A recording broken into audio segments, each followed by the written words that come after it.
Good afternoon, everyone. Thank you for joining us. We welcome you to this Elder Justice Initiative webinar on forensic research.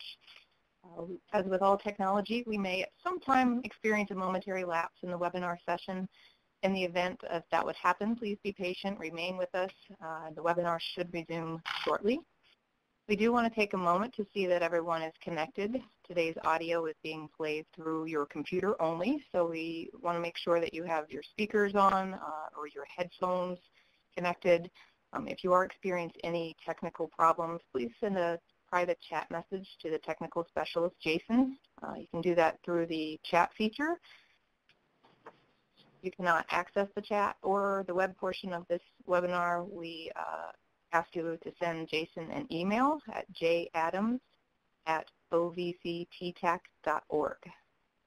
If you have questions throughout today's webinar, you can type them in the feedback or the chat box found on your lower right. We will take time at the end of the webinar today to address pertinent questions and also to check in and make sure that everyone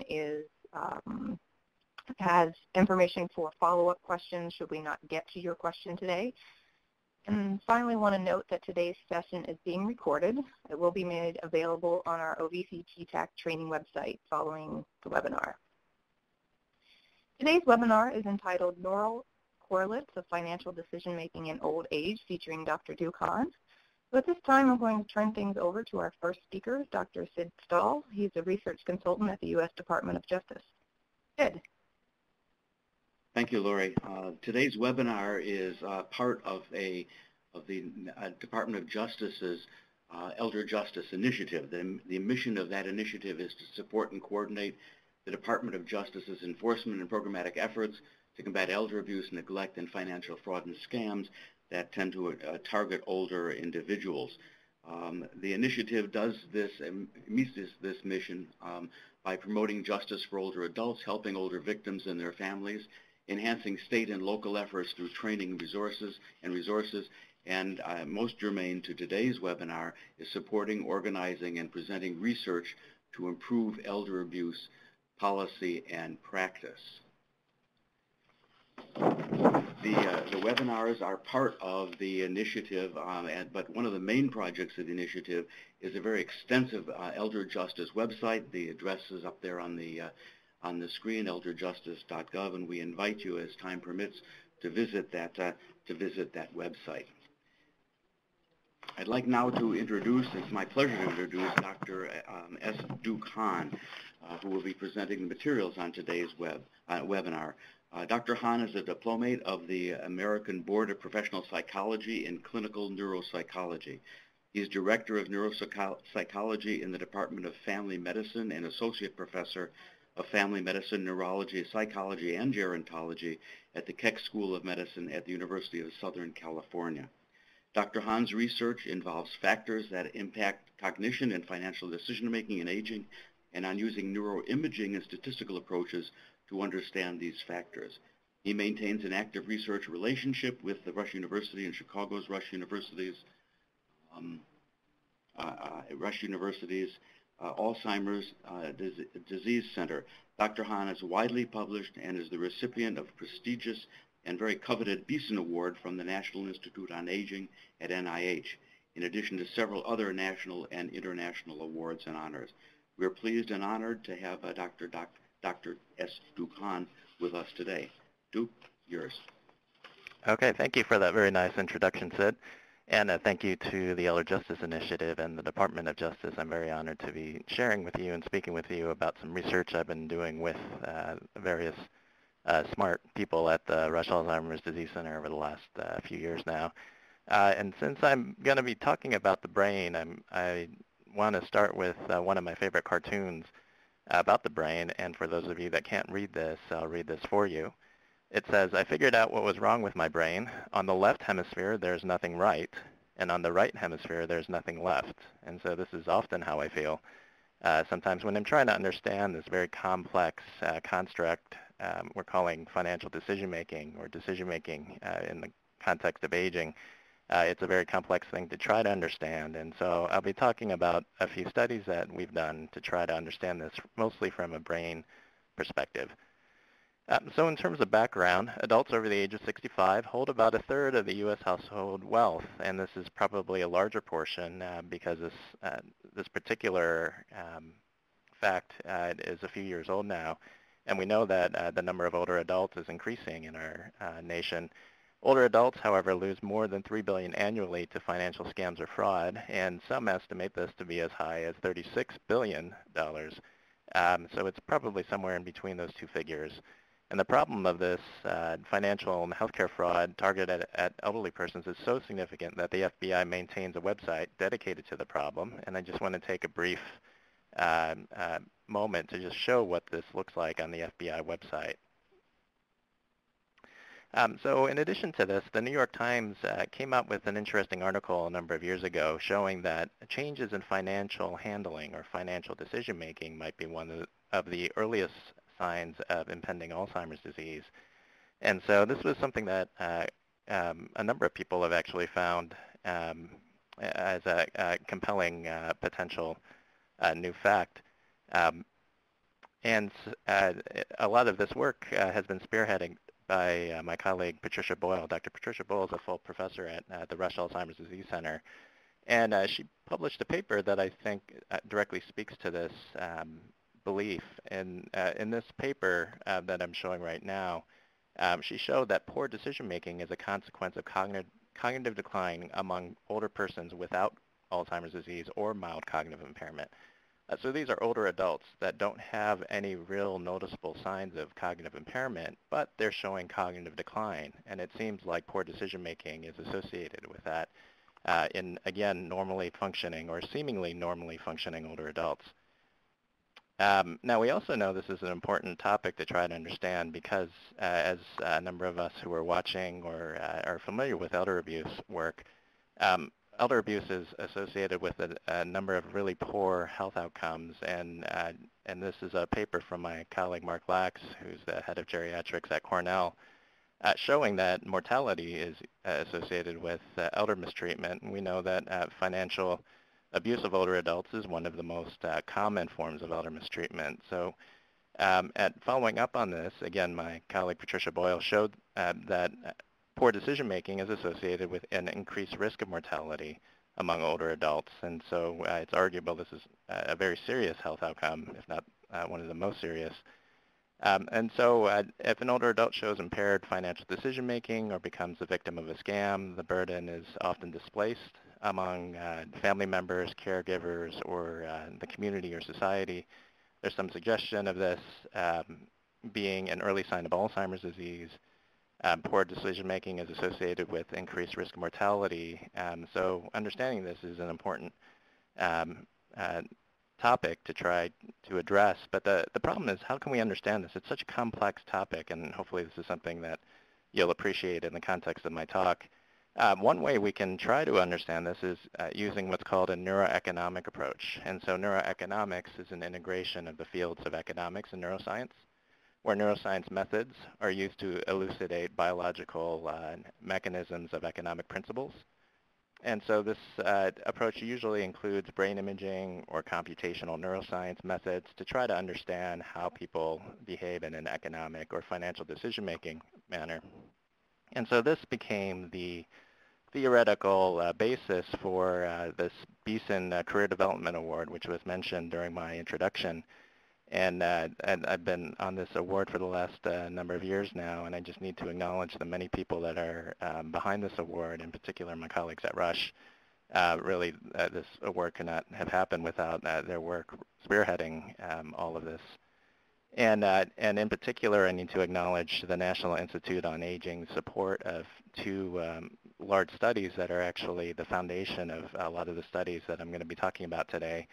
The first being the Rush Memory and Aging Project, which is a large longitudinal study of aging around the Chicago area. And this has a number of people that are annually followed with cognitive screens and other sorts of measurements. And then Patricia Boyle started the Decision-Making Study, which is really the foundation of a lot of the work I've done over the last 5 years. And so that study, the support of that needs to be acknowledged, and it really is the leading into a number of the studies that I'm going to be talking about today. When we first started talking about this topic a number of years ago, we thought about decision making as really being comprised of two major considerations, so cognitive factors and then affective factors or emotional processes. And really that emotional processes might have an impact on cognitive factors, and that might produce impaired decision making. And so using that as a basis, and a number of the measures that Patricia Boyle has been collecting over the years, which are listed on the left side of this slide here, including cognitive factors, affective factors, personality styles, really a whole wealth of data here, and in particular some measures on behavioral economics. And so this equation here that I'm pointing to, just to give you an appreciation of this, the complexity of this approach, is that this equation measures financial risk aversion from a behavioral economics point of view. And I'll be the first to acknowledge that I have no clue really what this equation means. However, with this equation, we can get some values, and those values we could then relate to neuroimaging outcomes here on the right.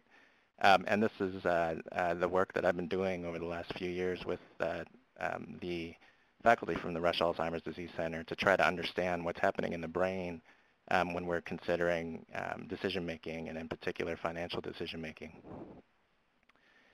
So it needs to be said that when we first started this work, we were told that it would be important to try to understand what's happening in the aging brain. And so in talking with Randy Buckner at Harvard, he suggested trying to do this before we really started doing any specific studies. And so we know that as we get older, there are these regions of the brain, these very specific regions that seem to accumulate age-related neuropathology. So we're talking about amyloid plaque and tangle pathology here.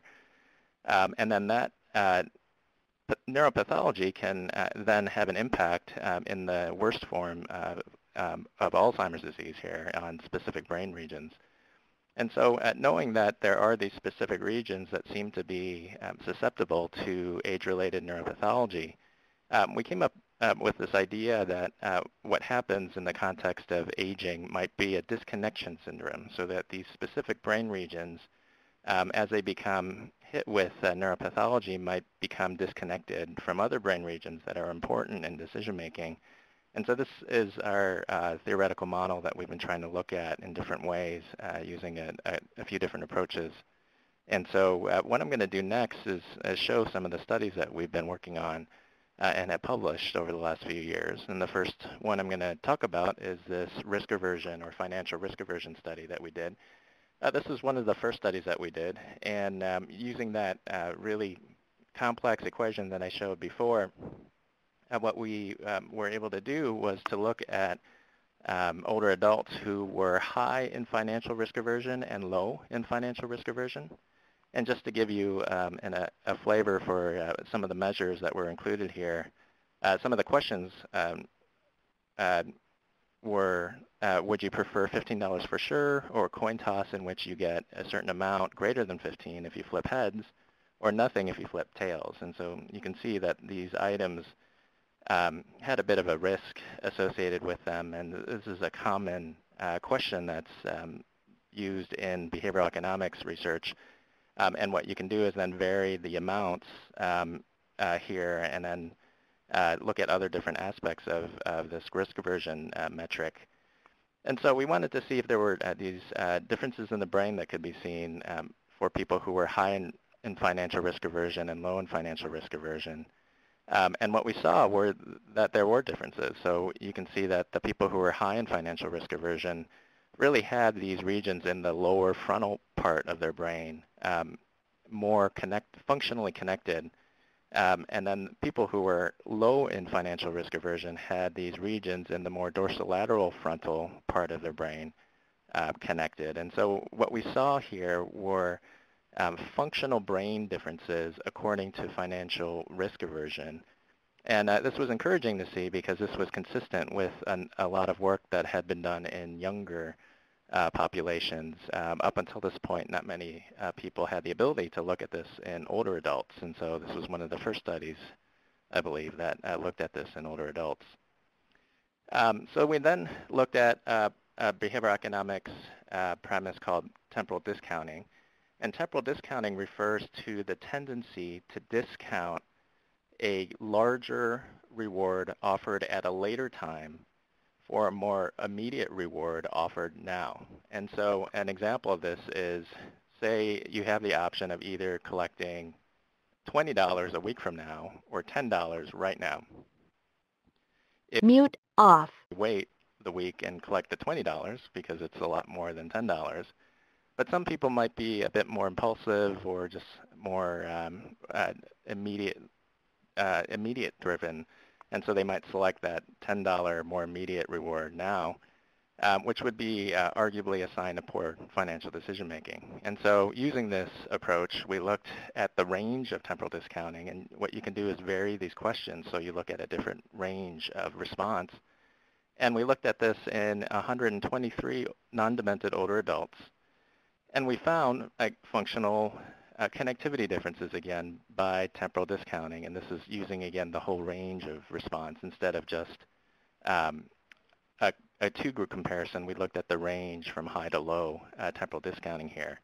And I think one of the important findings from this work is that we found that the low temporal discounting, so the better option, was associated with greater functional connectivity of this region here in the right parahippocampal gyrus.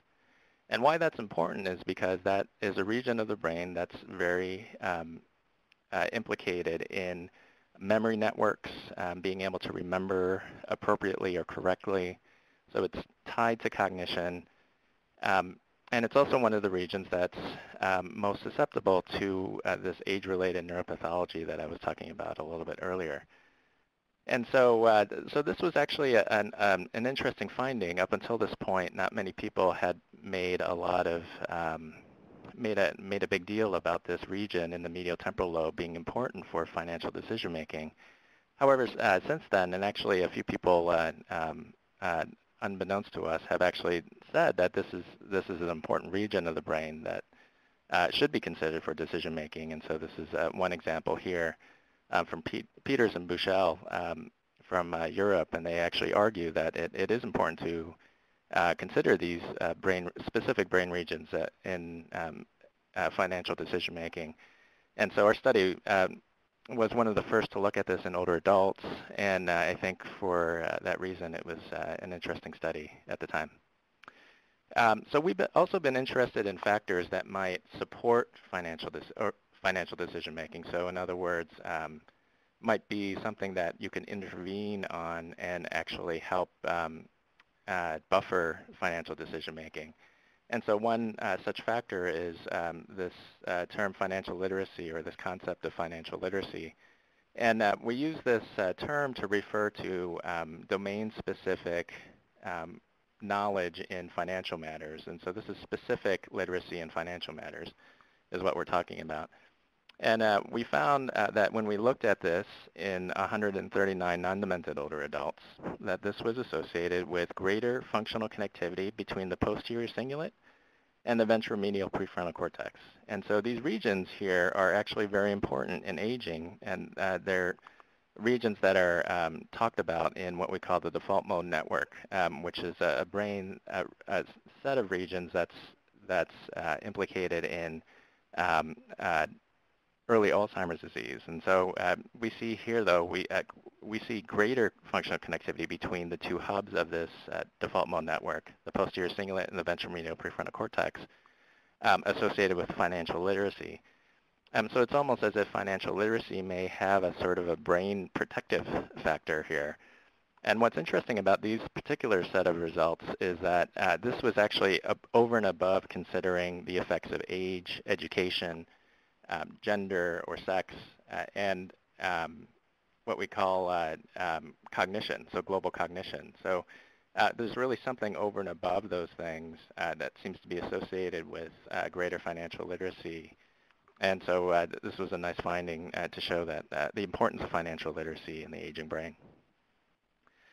So since we saw such a strong effect using functional neuroimaging in that last study, we follow this up looking at diffuse and tensor imaging. So this is a different neuroimaging approach to look at white matter integrity or white matter structural connections in the brain.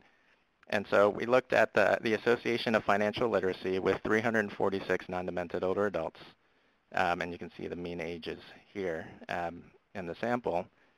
And we again found that there was greater white matter integrity in these regions throughout the brain, and in particular on the right side of the brain. And the reason why this looks like it's on the left side is because this is radiologic view, and radiologic view left is right. So the two sides are flipped here. But we see on the right side of the brain greater microstructure, white matter microstructure integrity associated with financial literacy. And again, this was after considering age, education, sex, and global cognition. So there really does seem to be something potentially protective about financial literacy, or at least beneficial about financial literacy when looking at the brain. I think one of the most relevant studies to this topic that we're talking about is this study here. We were interested in, obviously, susceptibility to scams, which is a major problem as we age. And we use a neuroimaging technique called voxel-based morphometry. And so this technique lets you look at the gray matter density in the brain at the voxel level. And so we looked at 348 non-demented older adults, and we used a measure developed by Patricia Boyle that assesses susceptibility to scams. And so these are the items here. And so I'll just read the first item as an example. The first item is, I answer the phone whenever it rings, even if I do not know who is calling. So you can imagine if someone answers affirmatively to this item, they might be more susceptible to scams. And so as I understand that this measure was developed in reference to some work that was done by the AARP and the FINRA organization. And so these items here became a measure of susceptibility to scams that we looked at. And when we use this voxel-based morphometry approach, we found that there is this brain region that shows less gray matter density, again in the right hippocampal, parahippocampal gyrus, that's associated with greater susceptibility to scams. And so you can see that these are all of the data points here, and you can see the direction of the association as susceptibility to scams increases, the gray matter decreases. And so it really seems to point to less gray matter in this very specific brain region that might be associated with susceptibility to scams. And so I think this was a striking finding for us when we saw this. Truth be told, I wasn't expecting to see anything, but this was a pretty striking finding, and so we were able to publish and get that into the scientific literature. So I'll take a somewhat of a brief step back and point to this trend that we're starting to see using multiple different neuroimaging techniques where it looks like for some reason in the right temporal regions of the brain, we're finding a number of different results. And so I don't really have anything specific to say at this point, other than to say that using multiple different neuroimaging techniques, we seem to find that the right temporal lobe is maybe important for financial decision making in old age. This is very preliminary, but I just wanted to share this since this was a consistent finding that we were seeing across multiple studies. Okay, so I shared a lot of brain images at this point, and I really need to acknowledge the limitations here. So, this is a handful of studies that we've done using neuroimaging in an older adult cohort here. And the thing about neuroimaging is that there's a lot of variation to be acknowledged. And so these are very preliminary studies in the sense that these are some of the first studies that have looked at an older adult population and financial decision making. So these results need to be replicated at this point. I think we've had the privilege to be able to publish some of the first papers using these approaches in older adults. However, just like in any other science discovery, these need to be replicated. And so that's what these cartoons refer to. And so I also want to take another shift here at this point, that there are a number of different factors that we think enter into decision-making. I started with a rather simplistic model, and that model has gotten more complex over the years. There's cognitive factors, affective factors, contextual factors, potential environmental factors, and those all need to be acknowledged because it's a very complex topic here. So for the next few slides, I just wanted to drive in on this a little bit. One of the questions I always get is, well, if someone's having poor financial decision-making, is this really just poor cognition? And I think it can be safely said that poor cognition is really can be really associated with poor decision-making. I think most people can acknowledge it. I think most people acknowledge that if someone is demented, they're at high risk for being susceptible to scam and fraud. So we published a few studies looking at early or pre-Alzheimer's conditions. And so this is a study or an example of that, looking at a condition called mild cognitive impairment. And so mild cognitive impairment is a condition where someone is starting to have cognitive impairment, but it's not quite affecting their life that severely. And so this is considered a pre-Alzheimer's condition here. And as you might imagine, MCI, or mild cognitive impairment, is associated with worse decision-making and financial decision-making. And so this is a study looking at this, using a multiple regression approach, adjusting for the impact of age, education, and sex. And then we also looked at different aspects of cognition here, and you can see the significant associations. There are specific types of cognitive impairment that might be associated with poor decision-making, such as semantic memory,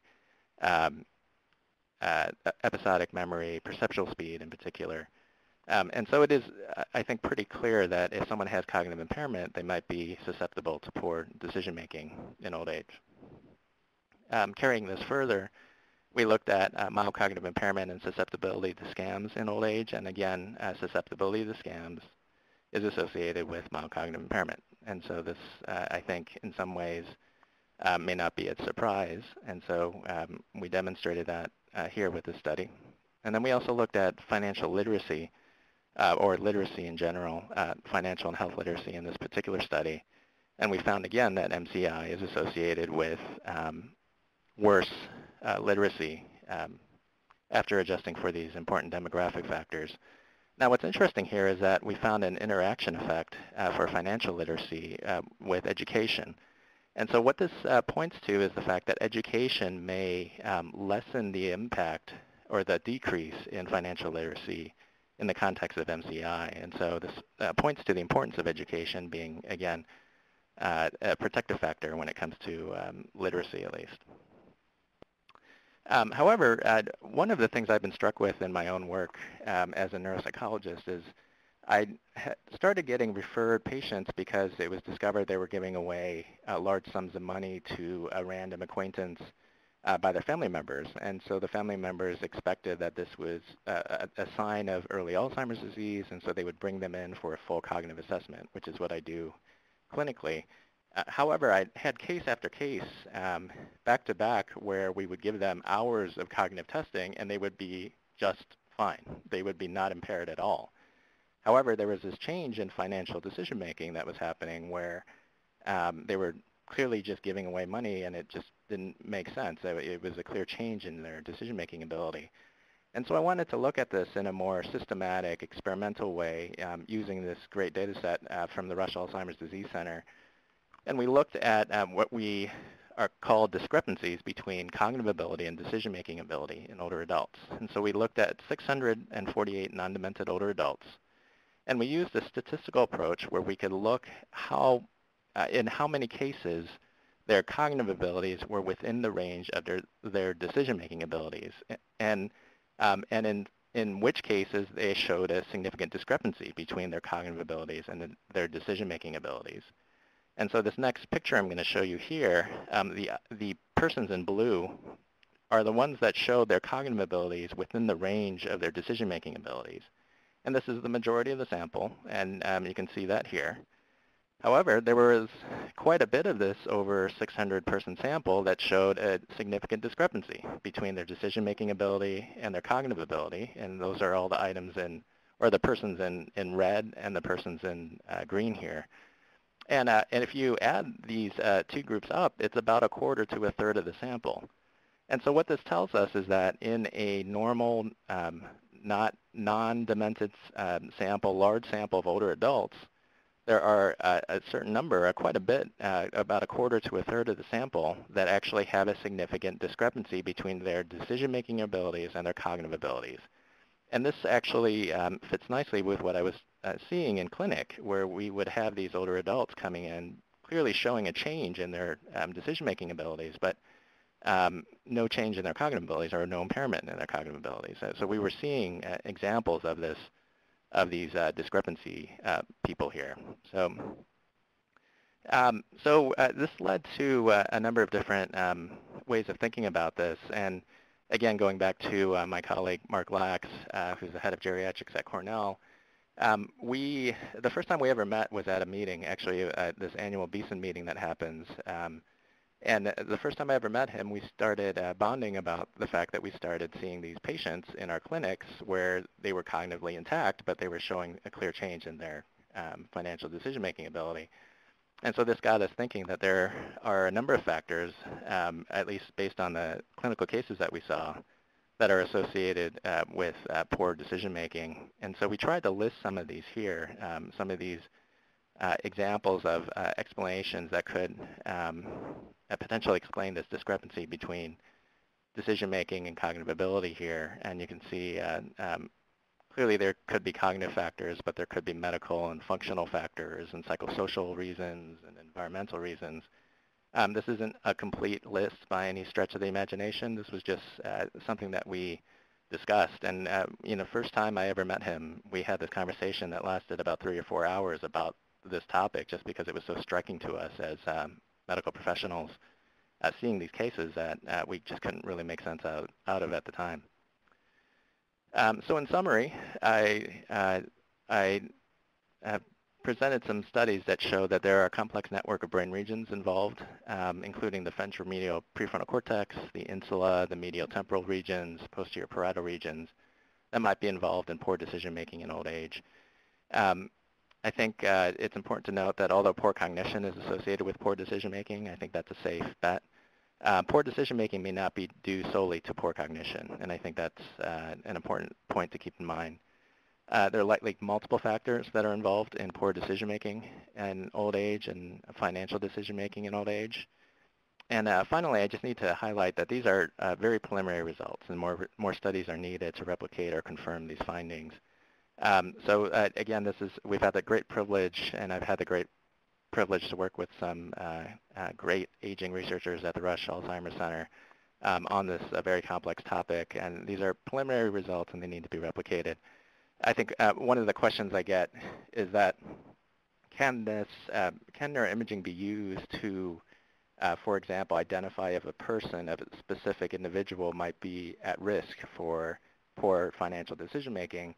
And I think, again, these are very preliminary studies. It's some of the first studies to look at older adults and what might be happening in the brain. So I would really caution against that use at this point. The results I presented are grouped data, so they're aggregate group data. It's not an individual set of results that I'm presenting here. And I think it'll be very many years until we get to that point. So I just wanted to make sure that was clear. And so finally, I just wanted to mention that one of the things that we're trying to do at USC is we're trying to study older adults who have been the victims of scam or fraud, more specifically using this neuroeconomic approach. So this is a pilot study that we've started over the last few months or so, and we're calling the Finance, Cognition, and Health and Elder Study. And we have some pilot funding support from the Elder Justice Foundation, and we're calling this Finches for short. So that's just something that we're trying to do to really take a more closer look at specific older adults who have been the victims of scam or fraud. And finally, I just need to acknowledge it takes a village to do any of this work, and in particular, the great people at the Rush Alzheimer's Center. they were a part of my mentoring team during this training grant that I've been on for the last 5 years or so, and I just need to acknowledge their great help. Also, other collaborators, Mark Lax, who I mentioned before, Randy Buckner at Harvard, Bob Willis and Ken Linga at the University of Michigan. And in particular, I need to acknowledge my chair, Laura Mosqueda, who has been a fan of this work and has supported it while I've been at USC. And that's all I have. Thank you, Duke. If there are questions that you have for Dr. Hahn, please type them in the questions box on your screen. If there are questions or suggestions that you have for the Elder Justice Initiative, here's a website that you are welcome to type your questions to that group. So we'll wait a minute for questions showing up. Otherwise, I've got a couple of questions for Dr. Hahn. Okay. Well, let me begin. The first question that I have, Duke, you spoke in one of your slides. You spoke about a susceptibility of scams scale. I don't know who the author was, James, I think, or your colleague, Dr. Boyle. It's a five-item Likert scale. Has it been tested against people who have actually been scammed? That is, I'm asking a question, I guess, about the validity of the instrument. Yeah, I think that's a great question. To my knowledge, I don't know the answer to that. I think Dr. Patricia Boyle is the author of that scale, and she may know. She may have actually developed that. I don't know the specific data to answer that question. That's okay, so one of the things that we're trying to do at USC is actually look and see how people perform in that scale with the older adults that we're specifically studying that have been the victims of scam or fraud. But it could be that the Rush people have that answer right away. Okay. And has that been used on various age groups? Do you know? So as far as I know, that it's been used just with the Rush cohort, and that cohort is a fairly older cohort. So I don't know if it has been used with other age groups. Okay. It's interesting to me that you have married the concepts of decision-making with behavioral economics. That's a fascinating, I find that a fascinating approach. How does this concept differ from the financial capacity that has received so much attention in the literature of late? Oh yeah, no, I think that's a great question. So one of the things that we have done purposefully is to try to understand decision making along a continuum, and I think that's one of the differences between our use of the term decision making and this term financial capacity. So as I understand the term financial capacity, that is a term that's informed more from a legal perspective where someone has to achieve a certain threshold where they're considered incapacitated or not able to handle their finances. We've purposely tried to look at decision-making along a range of response just so that we can see what may change that response in terms of increasing or decreasing. So we're trying to look at the range of decision-making instead of just using a certain threshold. Now, financial capacity is something that is asked of psychologists and people who do assessments of patients all the time for legal matters. And so, but from what I understand, I don't think that there's been a very clearly defined uniform approach to defining financial capacity. There are a number of measures that are out there that people use, but as far as I know, it's still a bit of a question how you determine that. And so, that's another reason why we try to look at financial decision-making or decision-making along the range of responses, because then we can see what might change either to improve that or to show poor financial decision-making. Thank you. I noticed that Carol Dayton has a question. You can see that? Stu? Yeah, I can see that. Could the finding of good cognition but a change to risky poor decision-making indicate either the limits of the cognitive testing or the freedom of the older adult to do things they would not have done earlier in their life? And so I think that's an interesting question. So the limits of cognitive testing are always something that we have to consider. So I think it wouldn't be reasonable to acknowledge that the cognitive testing is flawless, and so that's always in consideration. The freedom of the older adult to do things they would not have done earlier in their life is a very real and important consideration. I think there should be clear autonomy when it comes to financial decision making. So there's nothing in at least my work or our work that would disagree with that sentiment at all. And it could be that an older adult is genuinely just changing their mind and how they want to use their funds. I think if that's articulated well and it makes sense, and the older adult clearly shows power in that situation, then I think it's hard to argue against that being the case, that it just being a change in the freedom of the older adult to do things like they would want. So all of that needs to be considered. I think those are important considerations when we're talking about this topic. That being said, I think we're also interested in just what seems to be, at least in a portion of older adults, a genuine change in financial decision making that doesn't seem to have any sort of explanation other than a potential susceptibility to scam or fraud, or might be associated with a cognitive decline. And so I think that's the perspective that we were taking, at least with our work. A variable that I've seen in the literature quite a bit is the role in financial exploitation and financial capacity is the notion of numeracy. That I guess it's kind of a person's relationship with numbers, the ability to handle numbers, and the ability to use those numbers to make a decision. I think that's probably a reasonable explanation. Do you have any plans for incorporating the numeracy variable in some of your neuroimaging research? Yeah. So from a cognitive perspective, we have a number of measures that look at numeracy. I know that Patricia Boyle has incorporated the idea of numeracy in a number of the measures that they use at Rush.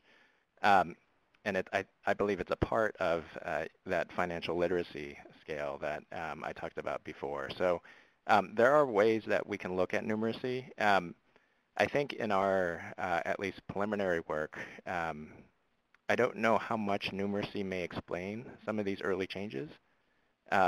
But again, that could be a cognitive test sensitivity issue. That's something that we need to take a closer look at. My feeling is that it's not simply just a numeracy issue, that there's something beyond that. And I think it's really this interaction of multiple brain regions that might be at play. But that's just a hypothesis at this point. I know that brain imaging is in its brain imaging and neuroeconomics is kind of in its infancy. Yep. What do you think the future is for forensics?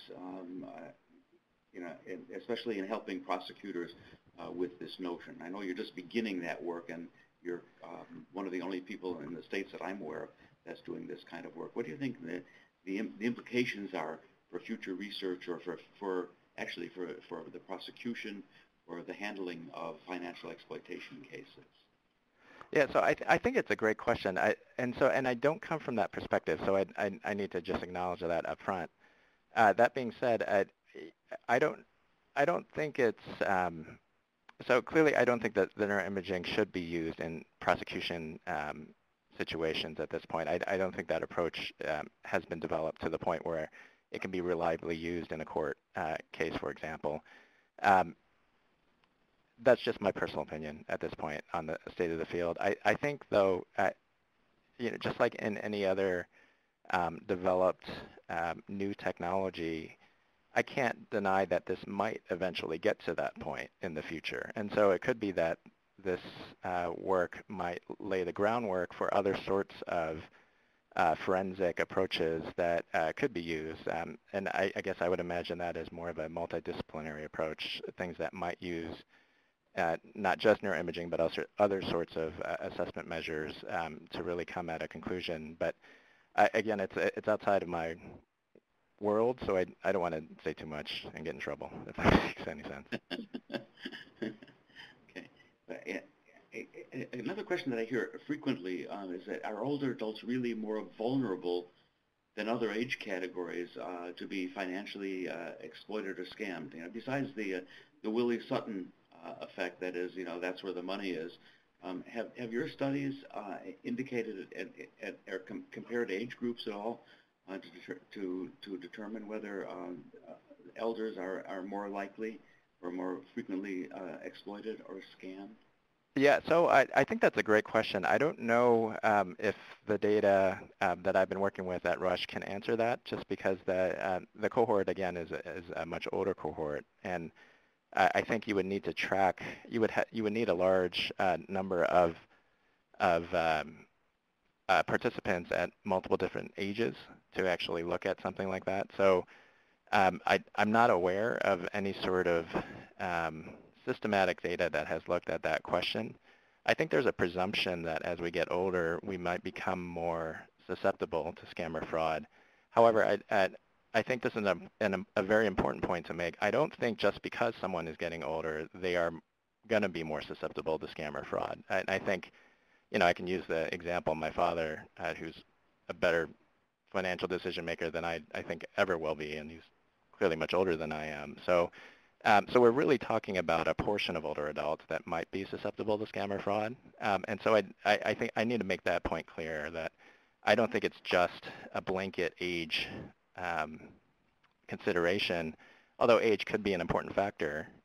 And it, you know, on a broad, you know, large number of people, if someone looked at a large population, that trend might be observable. But at least at the individual level, I don't think someone can claim that, just because there's quite a bit of variation whenever you're looking at these large population studies, and so that variation needs to be acknowledged. Okay. I have, I guess, one more question that came to mind as you were talking.